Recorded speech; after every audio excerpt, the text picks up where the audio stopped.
Every country on Earth is in debt. The United States now owes over $38 trillion, the highest figure in its history. The European Union carries around $14 trillion, Japan almost $9 trillion, even oil-rich nations like Saudi Arabia or export powerhouses like Germany and China all owe enormous sums. But here's the paradox. If everybody owes money, who exactly is owed? Who really owns world debt? Who really owns world debt explained, and who really owns world debt in a way that actually makes sense? This is histo-money, where money, power, and history collide, and nothing is ever as simple as it looks. Debt isn't just a burden, it's the architecture of the modern world. Every war, every crisis, every boom and bust sits on top of this invisible scaffolding of IOUs. And if you follow the chain of creditors long enough, you discover something unsettling. The world doesn't owe money to anyone in particular, it owes it to itself. But that doesn't mean everyone benefits equally. To understand how we reached this point, a planet drowning in over $315 trillion of total debt, nearly 3 times the size of the global economy, we need to go back to the beginning. Centuries before the first credit card swipe or digital transfer, the idea of national debt was born not in Wall Street, but in war. In 1694, England was fighting France and running out of gold. The king turned to merchants for help. In exchange for a permanent stream of interest payments backed by future taxes, they financed the crown. To manage this new arrangement, the Bank of England was created. It was revolutionary. The state could now spend money it didn't yet have, and in return, lenders received something priceless, a promise from the government, one that could be traded, bought, or sold. That was the birth of the government bond, the seed of the modern financial system. France copied it. The Netherlands refined it. The newly independent United States adopted it to fund its revolution and later its expansion westward. National debt became not a mark of failure, but a measure of credibility. The ability to borrow was the ability to rule. Empires once conquered territory to extract gold. Now they issued bonds to extract interest. The battlefield became the balance sheet. Fast forward 3 centuries, and debt has become the world's dominant export. The United States owes $38 trillion, Japan over $9 trillion, and global borrowing increases by the equivalent of $1 trillion every 100 days. Every country owes, every bank lends, every citizen through taxes, savings, and pensions is both debtor and creditor. But who exactly holds the other end of the rope? Let's start with the United States, because its debt isn't just national, it's global. Out of that $38 trillion, about half is publicly held, meaning owed to investors rather than to other parts of government. Roughly 2/3 of those investors are American: banks, pension funds, mutual funds, insurance companies, and the Federal Reserve itself. The remaining 1/3, about $9 trillion, sits in foreign hands. Japan is the top holder with around $1 trillion, followed by China with about $800 billion, then the UK, Luxembourg, and Belgium. So when people say the US is in debt to China, that's true, but only for roughly 2% of the total. Most of the debt America owes is to America. The Treasury issues bonds, banks and funds buy them. The Federal Reserve often buys them back, creating new dollars in the process. Americans pay taxes that fund interest on those bonds, which then flow into American retirement accounts. It's a circular mirror. The debt is real, but the creditor is mostly a reflection of the same system. And this circularity isn't just American, it's global. Japan lends to the US through treasuries. The US lends to Europe through the IMF. Europe lends to developing nations through the World Bank. Developing nations, in turn, lend back to advanced economies by parking foreign exchange reserves in Western bonds. It's a planetary game of hot potato, except the potato is made of promises. Every country holds someone else's IOU. Every promise is secured by another promise. It's like a poker table where every player has borrowed chips from the next, and the only rule keeping the game alive is that nobody stands up. But there's a fourth layer, the most powerful of all: the markets themselves. Behind every government bond sits a web of institutions: hedge funds, pension funds, sovereign wealth funds, and central banks managing tens of trillions in assets.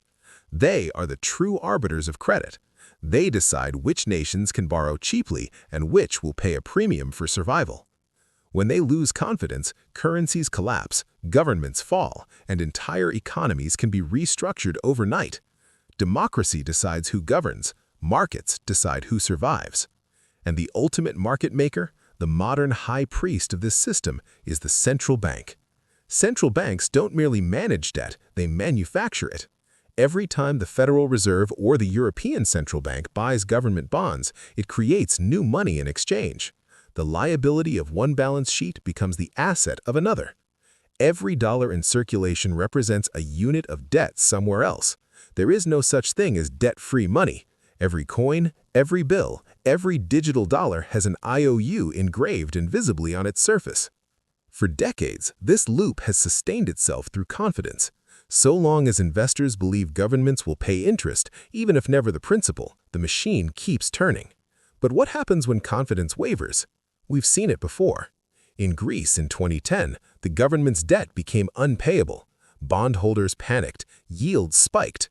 The European Central Bank and IMF intervened, but their rescue came with austerity, tax hikes, spending cuts, and mass unemployment. For an entire generation, bailout became another word for sacrifice. In Argentina, repeated defaults turned debt into a national curse. In Sri Lanka, fuel shortages and political collapse followed when the government ran out of foreign currency to service loans. When the system breaks, the creditors suddenly become visible. The IMF, the rating agencies, the anonymous bondholders who hold entire nations by the throat. And yet, even after collapse, the same logic restarts. New loans replace old ones. Old debts are restructured. The machine resets with a new name on the same balance sheet. That's because in the 21st century, debt isn't designed to be repaid. It's designed to be rolled over.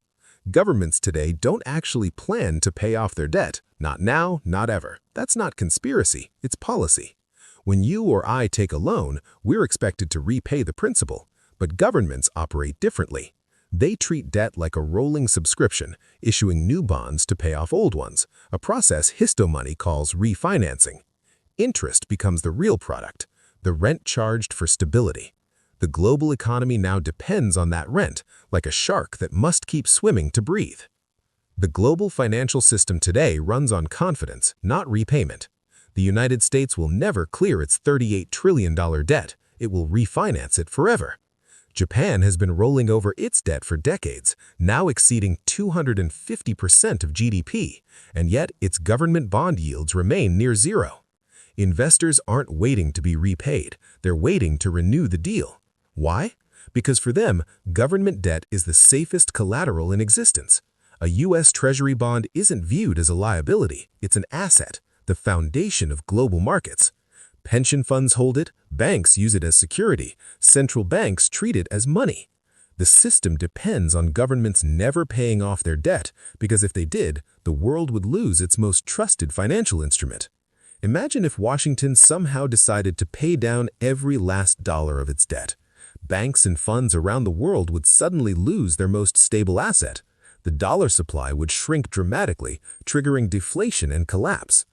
Paying off the debt would destroy the very thing that makes the economy function. So governments do the opposite. They keep issuing more, not recklessly, but rhythmically. The debt becomes a kind of heartbeat for capitalism itself, pulsing through every pension, mortgage, and market on Earth. And that's why when politicians talk about balancing the budget or paying down the national debt, they're selling an illusion. The goal isn't to eliminate debt, it's to keep it sustainable, serviceable, and desirable enough that the system never stops believing in it. Because once belief fades, the numbers stop mattering. Confidence collapses, interest rates spike, and the economy, built entirely on rolling promises, grinds to a halt. That's the real secret of sovereign debt. The plan was never to pay it back. The plan is to keep the world believing it will.